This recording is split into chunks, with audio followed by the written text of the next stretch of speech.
successful executive woman was tragically hit by a bus and died. Her soul arrived up to heaven, where she was met at the pearly gates by St. Peter himself. Welcome to heaven, said St. Peter. Before you get settled in, though, what we're going to do is let you have a day in hell and a day in heaven, and then you can choose whichever one you want to spend eternity in. She said, actually, thanks, but no thanks. I think I've made up my mind. I'll choose heaven, she said. But St. Peter said, nope, those are the rules, and he said, you have to spend a day in each. So with that, he put the executive in the elevator, and it went down, down, down to hell. The doors opened, and she found herself stepping out onto the putting green of a beautiful golf course. And the weather was beautiful, the sun was shining.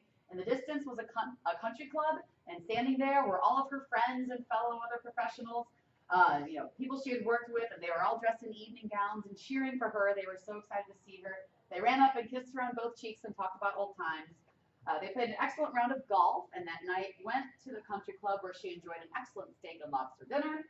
She met the devil, who was actually a really nice guy, and before she knew it, she was telling jokes and dancing the night away. She was having such a good time. Before she knew it, it was time to leave. Everyone shook her hand and waved goodbye as she got on the elevator. The elevator went up, up, up, and out. She walked and saw the pearly gates and found St. Peter waiting for her, who said, okay, you've spent your day in hell. Now it's time to spend your day in heaven. So she spent the next 24 hours lounging on clouds, playing the harp, and it was very calm and relaxing. And she had a nice time, and before she knew it, her 24 hours were up again. So St. Peter says to her, okay, so you've spent a day in hell, you've spent a day in heaven. Which is it? What do you choose for the rest of eternity?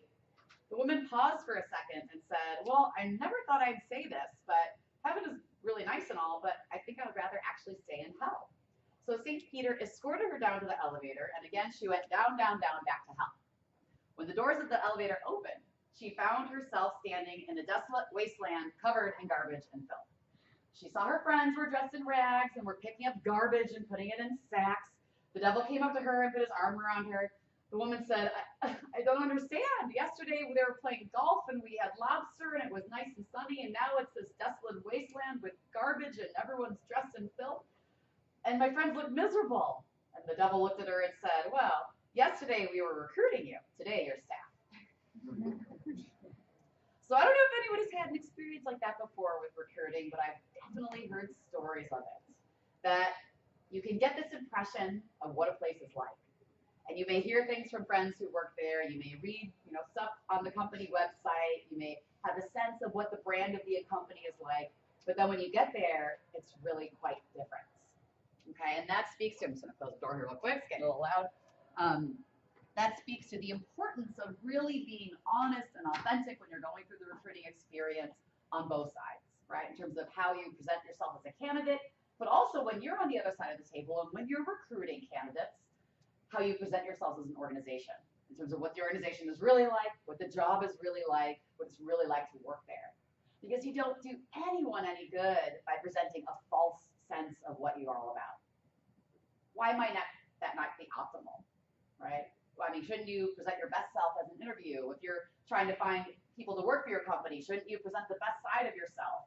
I mean, why wouldn't you want to do that? What are the downsides or risks? Well, you're maybe not going to be able to meet those expectations in the long run. Right. So you may have those expectations up at first, but in the long run, it's not going to be that way eventually. Yeah. And what happens then? People leave. People leave. And all of those resources you invested in recruiting are wasted because you're back to square one. You have to find someone else to fill that position again. Yes. Recruiting is very expensive. It is very costly. It is very time consuming. It consumes all form of resources, and correcting selection mistakes is much more costly. It costs typically 2 to 3 times the annual salary of a position to hire for that position. And that's in the form of all kinds of resources that are invested in the recruiting and the selection process. All right. So the point is, you want to do it right the first time. You want to hire someone for the job who not only will want to be there initially, but who will stay there. Right. So creating some false impression isn't helping anybody, because chances are they're just going to leave when they really get a sense for what it's like. Well, what does that mean? I mean, let's say, Professor Sumpter, but does that mean that, I have to be honest about all the bad things, or do I have to, talk about the things that don't go so well, or why people don't like it here? I mean, that might turn people away.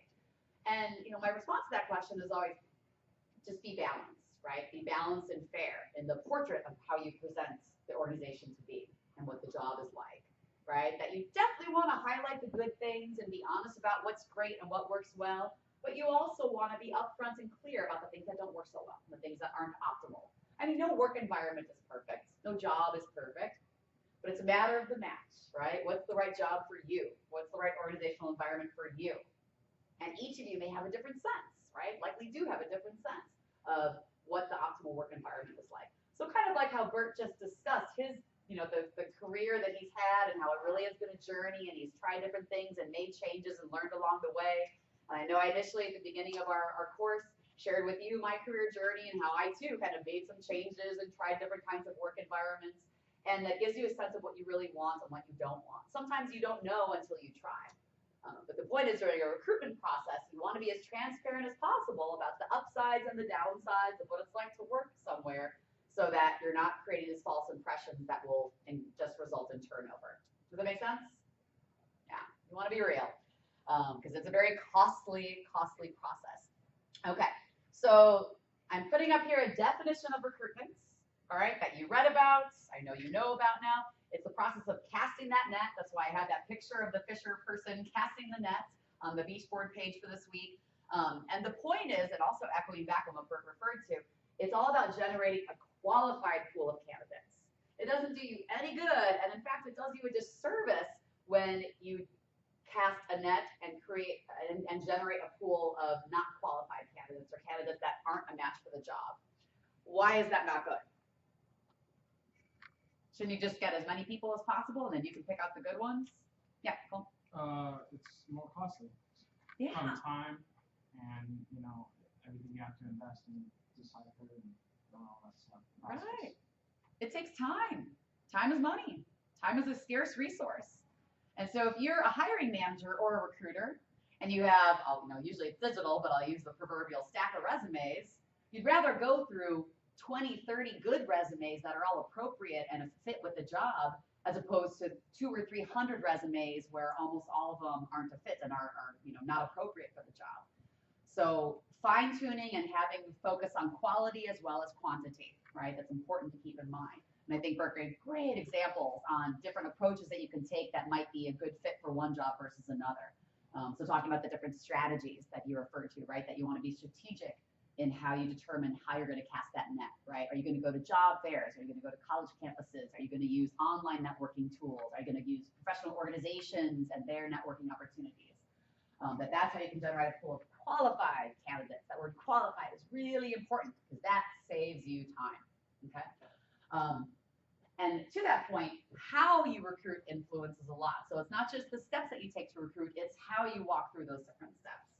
That the number of applicants is influenced by how you go about recruiting, the strategies you employ, the type of applicants you get, again, referring back to quality versus quantity, if you're getting the right kinds of applicants that you're looking for, and also how likely the applicants are to accept, right? Not only the opportunity to interview and engage in the hiring process, but how likely they are to ultimately accept a job if it's offered to them.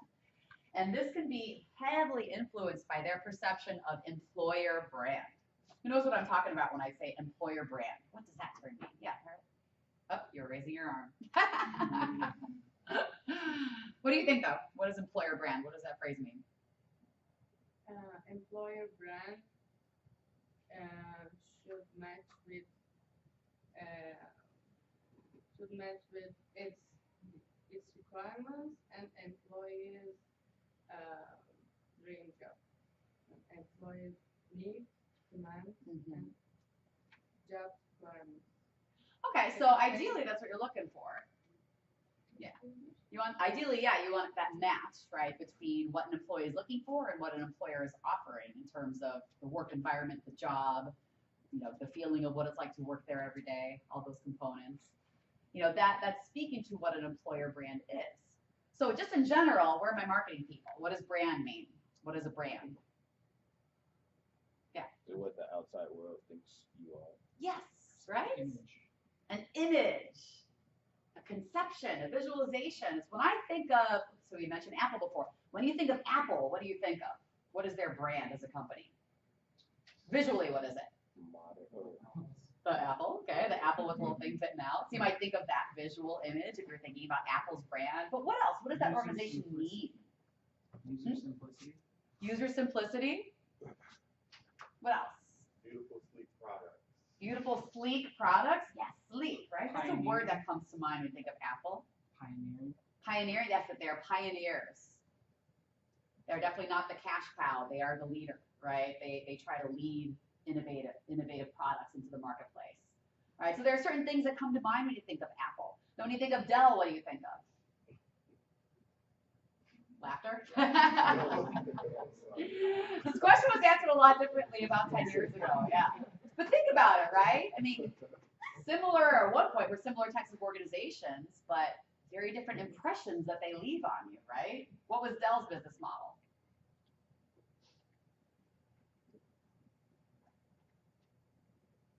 Anyone? I know a few of you are IT. You should know this. What was Dell thing as compared to Apple? Right? Apple's all about direct to consumer, having the stores, expensive products, but that are sleek and cool and new and innovative. Yeah. Was Dell more focusing on like the business aspect, more commercial, as opposed to kind of residential at home? To some extent, yeah. Their business model was they work more with suppliers. So when they get an order, they just do assembly. They don't Yes. do any manufacturing. Much more functional. Yeah. Focus on the operations, the production, the functionality, not looking to wow you with the sleekness of the design or the cutting edge innovation. They were definitely more, they would lag in terms of the innovation, but then they would follow up and be very functional, more cost effective, and they sold things direct to consumers as opposed to having stores and going through other third parties and such. So just totally different organizations. Similar products at one point at least, and same types of, obviously in the same industry, but when it came down to it, they have very different impressions in terms of the brand. So that's the brand of the organization as a whole and in terms of the products and services they have. When we're talking about employer brand, and within the framework of recruiting, what might employer brand mean then? How they treat their employees. Yes, right? How do they treat their employees? What is it like to be an employee there? What are some of the things that come to mind when you think of being an employee there, or when you think of the employees of that company? All right, so I can say when I worked at Citigroup, my perception of the employer brand there was that it was filled with a lot of smart people. People worked a lot, and in many cases way too hard. It was definitely an overworked culture. It was a very competitive culture. It was a culture that was focused on continuous learning. We had a lot of training and development opportunities. And so those are some things that made me think of like, okay, that's what it's like to be an employee there, right? That's the feel of what it would be like to work there. Okay, so you may think of certain, if you have industry experience, what that company was like to work for, you can think of your MBA program, right? And how this MBA program may be different compared to other MBA programs. There's kind of a brand that's associated with them.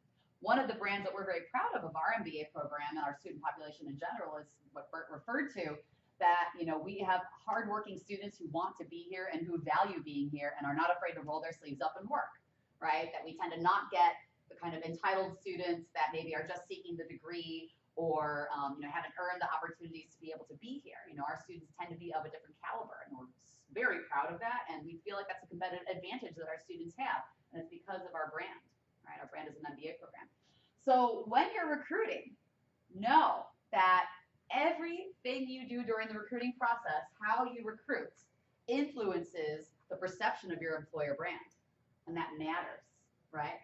That if you've been recruited before, if you've gone through an interview process or a selection process, you may have gotten a sense for what that company is like based on how the recruiter interacts with you. So that puts a lot of importance on those interactions, right? The signals that you send during the recruiting process, how you talk to the interviewee, how efficient you are and responsive you are in communicating with them, how open and transparent you are in talking about yourself or the job or your experiences or what it's like to work there. That's why, as you read, warmth of recruiters is one of the top traits that recruitees look for. So that matters a lot. The how matters. Okay. So those are some of the reasons why how you recruit matters a lot. And let's talk about some of the sources very briefly. Okay. So Bert mentioned several of these as well, and he gave some good suggestions on how to differentiate between what you do online versus what you do in person. that these are all different potential sources of places to recruit from, right? So places where you could find the right kinds of applicants for your job. And I'll point out a couple in particular. One is that although you may say print advertising, I mean, print obviously is not as much in play anymore, but there are certain areas where it might be more important, and there are certain populations of employees where it might be more salient and relevant to them. And I want to give a big shout out to referrals. Okay, so as you read about, referrals are one of the best ways of predicting on-the-job performance success, right? And by referral, I mean a current employee referring someone else to a job, right? Hey, okay, we've got that opening position in marketing. I know someone who's looking for a job. I think they'd be perfect for that role. You should consider them. I'll have them send you your resume. So not only is that really effective in terms of making sure that resume gets to the top of the pile, but if that hire were to pan out, that tends to be one of the best predictors of on-the-job success. Okay, why might that be? Why is this employee referral approach, out of all these different approaches, so successful? Yeah. That person is already sold on the company. That person is already sold on the company. So how and why? Well, probably because the person they've been talking to that gave them the referral, they kind of understand what that person does, what the job is about. That person probably gives them input on what it's like to work there. Yes. So the person kind of already made the, I guess we could call it the psychological contract that they would be kind of down to work there. Okay, excellent. So the potential applicant has heard from the current employee about what it's like to work there.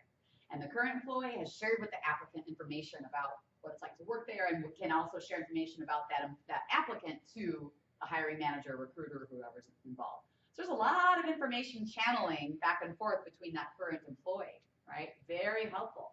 Because recruitment is all about fact finding, right? You're gathering data, you're gathering information about candidates.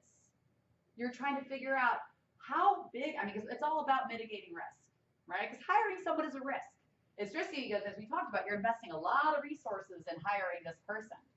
And if you invest all those resources and they don't work out, that's a big loss, right? It's going to be very costly for you. So you want to avoid that. So you're trying to mitigate the risk. How do you do so? By gathering data and making as well-informed of a decision as you can. That of this pool of applicants, who's the best fit? Who's the most promising person that would do well in this job?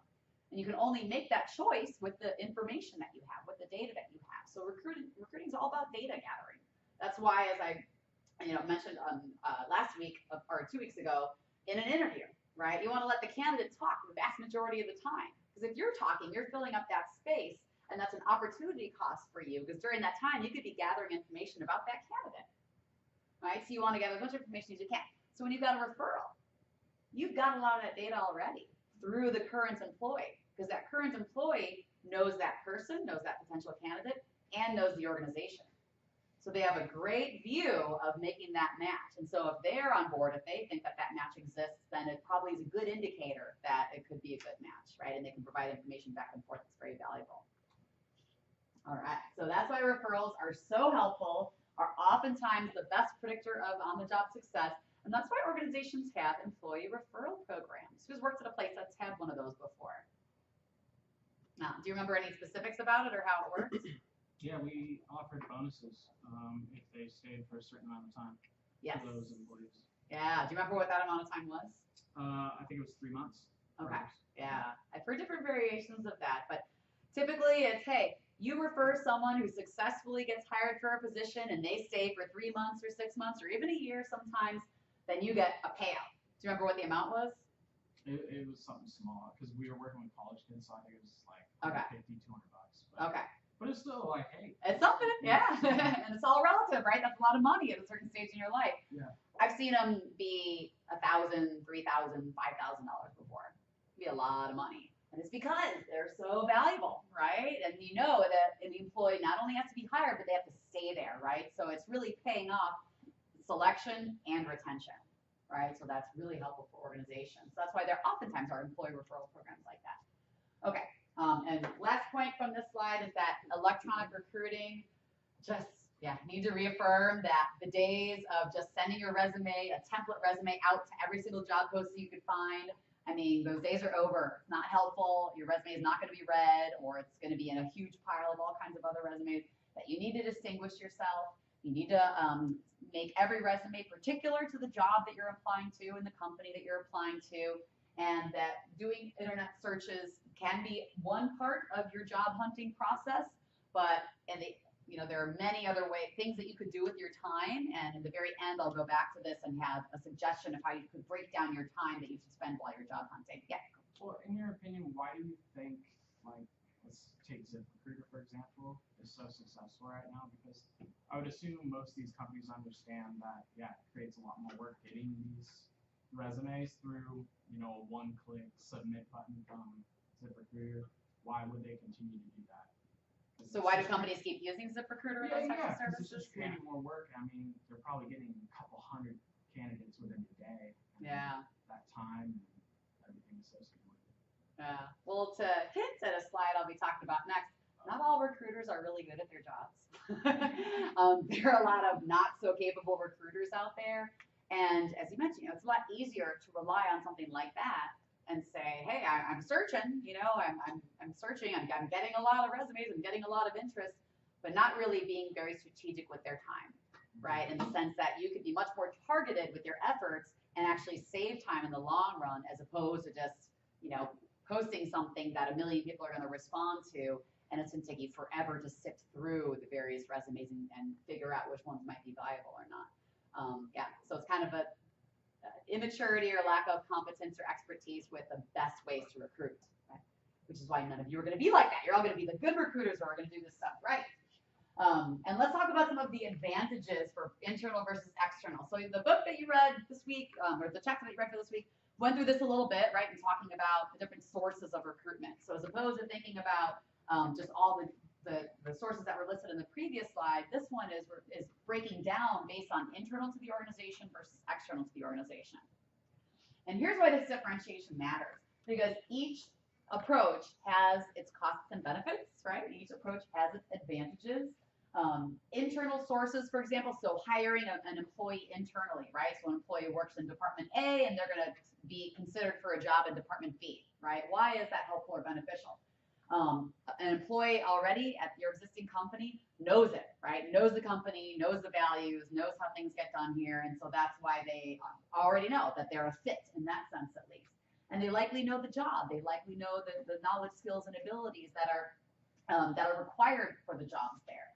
It can oftentimes be easier and less expensive to recruit internally. And you also tend to have a lot more information about that person right off the bat, right? As opposed to having to go through the recruitment process. You can go to HR and get their performance appraisals. You can talk to people that they work with or people that manage them. And that can be helpful to make you, to inform your decision on whether they're the right fit for the job or not.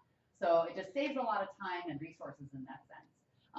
An important point on the bottom left here, sets example of career pathing within the company.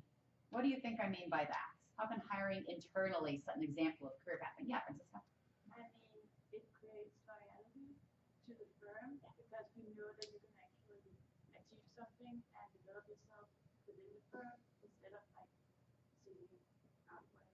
Yes, exactly. It engenders loyalty and commitment.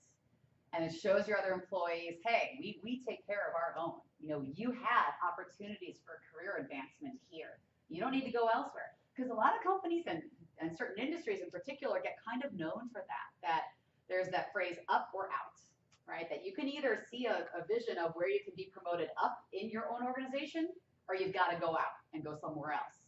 And oftentimes employees, especially at higher up levels, will think that they need to go elsewhere. They need to go to a different company in order to get a promotion or to get to their next career objective or to get paid more, right? That you need to go somewhere else or at least get a competing offer from somewhere else in order to get a raise.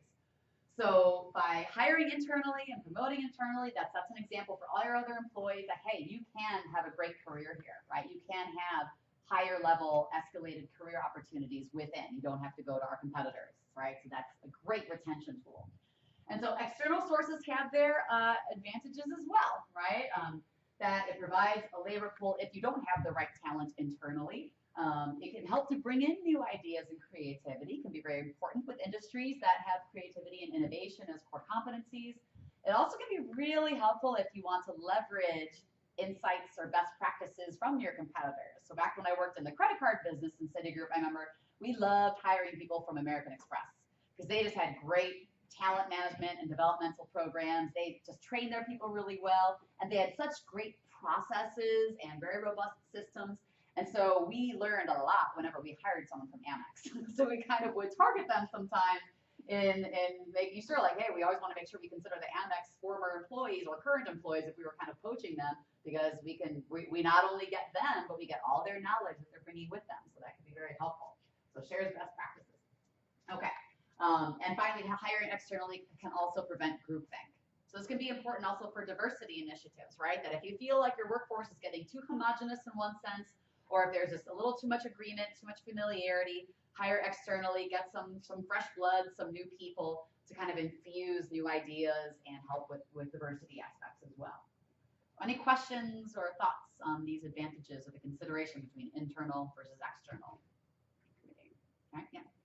How do you know when groupthink is a bad thing in your company? Is it that sales are down, or like what's happening? That's a good question.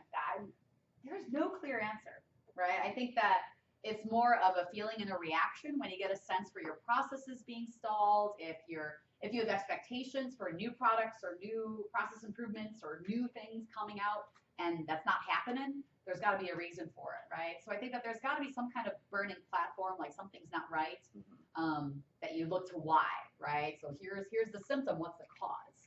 And so that cause might be groupthink. Yeah, it takes kind of some organizational analysis and soul searching to really determine that, though, I would say. Yeah. Other questions?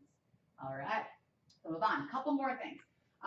First is don't forget about the importance of who is doing your recruiting. Now, there may be higher level managers that are hiring for jobs underneath them that are technically going to be the people that the jobs are reporting up to. But be very careful, because if they're not the types of managers that you really want to put in front of people a lot, maybe they're not the best recruiters for you. That typically, if you have someone who is in charge of recruiting and it's either underneath HR or if you use an external recruiting service, they're good at that, right? That they know what they're doing, they know how to be warm, how to be well-informed, how to appear confident and confident. And whereas recruiter demographics tend to have a not very significant effect on the success of applicants being attracted to an organization, but certain characteristics are. And those include being warm, being friendly, being informative, being willing to share information when asked, and being credible, right? Being seen as legitimate, that they know what they're talking about and they're the right people to be interviewing. Okay, so those are the qualities that are important. And as mentioned with the heaven or hell joke at the very beginning, balancing how you're describing the organization and the job is very important. That you want to not ignore the negatives, you should mention them and be honest about them. And you want to, of course, talk about the positives, but not just be over the top and hyperbolic in describing them. Just kind of find a balance in between, right? And finally, providing an RJP is so critical. And there are so many ways you can yield this. But an RJP, I hope if you remember nothing else from today, that you remember a realistic job preview. Okay, who's heard of that phrase before reading the book chapter at least, before my saying it now? Anyone? Realistic job preview. All right, good. Let it ring in your ears for the rest of your lives, the rest of your careers. Realistic job preview. Why is that so important? I mean, you can get a sense of what it is from the title, right? That it's a realistic preview of what the job is really going to be like. Why is that important during a recruiting process? Yeah. You want the potential employee to realize what they're getting into before they commit, so that way you reduce your turnover. Yes. Right? Circling back to what we were talking about at the very beginning, that you want to prevent turnover. You want this hiring process to be successful, not only to hire someone, but to hire someone who will stay and who will perform well, right? That's the goal. That's why you invest all these resources in this process. So if you present that candidate with a realistic preview of what the job is really going to be like, what the environment is really going to be like, what the people they're going to work with is really going to be like, then they can make an authentic estimate of the extent to which it's really a match for them or not, right? If you show them stuff and it's kind of smoke and mirrors and it's not authentic, and they come and it ends up being totally different than what they were presented with, it's not doing anyone any good, right? They're probably just going to leave. Or maybe they won't leave, but they just won't perform well, or they won't be happy, or they'll have other kinds of negative effects on the workplace. So RJP. So from a recruiter's perspective, make sure that you do everything you can to provide a realistic job preview to candidates of what it's really like to work there. And from an applicant's perspective, make sure that you seek that out for yourself, right? Get a sense for what it's really like to work there. What might that include? Talking to people that work there, walking around or spending time there so you can see what it's really like, doing a shadow day, having informational interviews, doing an internship at a place is a great realistic job preview. You literally are working there for a few months and you get a sense of what it's like to work there, right? So all those steps can be really valuable to give you a sense of what it's really like in a place. And research again and again has found that the more realistic job previews are incorporated in recruitment approaches, it reduces turnover. All right, so research to support it. A couple more things about recruiters. One is that depending on the reward system that's involved, you can be careful with recruiters being kind of shady. The reason why referral programs oftentimes have a window that the employee has to work there before you get that payout is because you don't want to motivate someone just accepting the offer and working there, but then quitting right away. If you were to get that payout upon hire, what does that motivate? Oh, the employee getting hired, but not necessarily them staying. So for recruiting agencies, oftentimes they get paid out when the employee is hired. And so those are the ones to look out for and be a little bit dubious of, because you want them to be motivated to find an employee for you that's going to stay. So many of the better recruiting agencies will only be paid out on their placement 3 months, 6 months after the position has been filled. Okay, and then they can be shady. Internal recruiters, I always recommend a combination of different types of employees connecting with candidates during a recruitment process. Not only does it give more, additional different perspectives of different types of people that work there, and they can all share their stories of what it's like to work there, but there are different forms of credibility that can ensue, right? That managers, line managers, hiring managers, they can obviously speak with the candidates and be real with them about what the job is really like and speak more directly about the skills and competencies that are needed. But HR professionals or recruiting specialists, they can also provide a very valuable perspective as well. And I found this when I worked at Citigroup because I actually was the generalist for a few of our different very analytical kind of groups, our risk management and decision management groups. And so these were people who had like PhDs in statistics and were super smart. But I was in charge of coaching and developing the managers who oftentimes needed some help in that department in terms of how to work with people and talk to people and communicate and give feedback. And so when they would look at a resume, they would oftentimes say, oh, yeah, they've got the degree. Yes, I want to hire them. But they wouldn't really look to the soft skills or the people side of things. And so if we're hiring someone to be a people manager, I would interview them with that kind of lens, and I would provide feedback to the hiring manager who's making the decision about what's the right thing to do. And it happened more than once that I would say no on a candidate, and the hiring manager would say yes, and they would end up hiring, and they would come back to me at some point later and say, oh, you were right, this person did not work out, or the people who worked underneath them are, all want to quit, or they created dysfunction or whatever, because you have to kind of have a well-rounded perspective of a candidate. So having different people examining the candidate along the way can be helpful, as you learned about from the selection content a couple weeks ago. Okay, so that's my spiel on recruiters. This is not to read now, this is just an FYI for you, that these are questions that can be asked before you start a recruiting process to get a sense for how well that process is constructed. Okay, so I phrase this as a recruiting audit for your organization. All right, so asking certain questions that could be helpful to consider to really make your recruiting process go well. So this is just to keep on hand, right, for in the future. If you ever are going to be initiating a recruiting process, I highly recommend you go back to the slide and ask yourself these questions. It'll help direct some of your processes. Okay, and modern recruiting, we're kind of referred to, and I'll follow up on this, that social media sites can be extraordinarily helpful for recruiting. That if you are looking for a job, you should let the world know that you're looking for a job. If you're trying to hire for a job, same thing. And that LinkedIn is especially relied upon, right? So all of you should have LinkedIn profiles. If you don't, start one now. And if you go on yours, make sure it's all complete and that it looks robust and that you're well connected, because employers almost always go to LinkedIn profiles first thing when they're seriously considering a candidate. Okay, so LinkedIn is really important. Realize though that recruiting is done differently all over the world. So if you're going to be looking for a job outside of the United States, you really need to learn and search for and learn about the recruiting practices of that country. Okay, that's it. And finally, you should know, be careful with your online presence, right? Google yourself. You know, right or wrong, employers, hiring managers, recruiters, they do look up candidates. They look to see your social media presence. They look to see your online presence in general. So do that for yourself and remove anything that you might not want out there that might not have a very favorable impression for your candidacy. Okay. Finally, this is the last slide. The difference between what a typical job search tends to look like and what an ideal or better, more connected job search looks like. Okay. That a lot of searches can entail a lot of online work because it's kind of easier to do, right? It's kind of easier. You can just sit there and focus on it yourself. That's spending the brown part of the circle here is online job boards, and then this slice here is company research. This yellow slice is connecting or contributing, and this gray slice is timeout or taking a break from it, which is very important too because it can be very labor intensive searching for a job. But what's a better way to find a job? To spend much, much more of your time connecting with people. So again, just echoing what Bert had shared, that interpersonal communication, that relationship building, leveraging your network is so important. That's oftentimes how people get not only jobs, but good jobs that last. Okay, so what does that mean? Reaching out to people personally that you know or you have known from your past, or who's a friend of a friend or a former family friend or whatever that connection may be.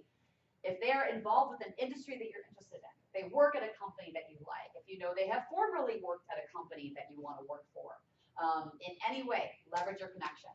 Take them to coffee, take them to lunch, do an informational interview, make sure they know you're looking for a job, see them face to face if you can, or at least talk on the phone, and show up for things, right? Show up for events, go to industry events, go to organization, workshops, keynote speakers, whatever conferences, whatever it is, show up. You never know when some sidebar discussion might land you that job. Okay, so I love Bert's example of that elevator conversation that led to the internship in California. You never know. There's a lot of serendipity to this whole thing too. So be very careful of how you're spending your time. Make sure you're being efficient with it. Questions about that? You can think for yourself if you've ever looked for a job, how you spent most of your time and what your circle might look like. Okay, so with that, we will end class with our partnered resume assignments. So you can actually, it might be a good idea to pack up your stuff now because you'll be moving to sit with your partner. And, oh, this is great. So in this class, you guys know each other. When I teach in the evening program, oftentimes don't know each other, so I have to kind of put everyone together. But you know who your partners are, right? Who you're assigned to, all right? So why don't you guys find each other first and sit with each other. And if you can't find your partner or you need help, come up to me. And once you're seated with your partners, then I'll give you instructions what we're going to do. And try to move and be quick because we're short on time. Everybody,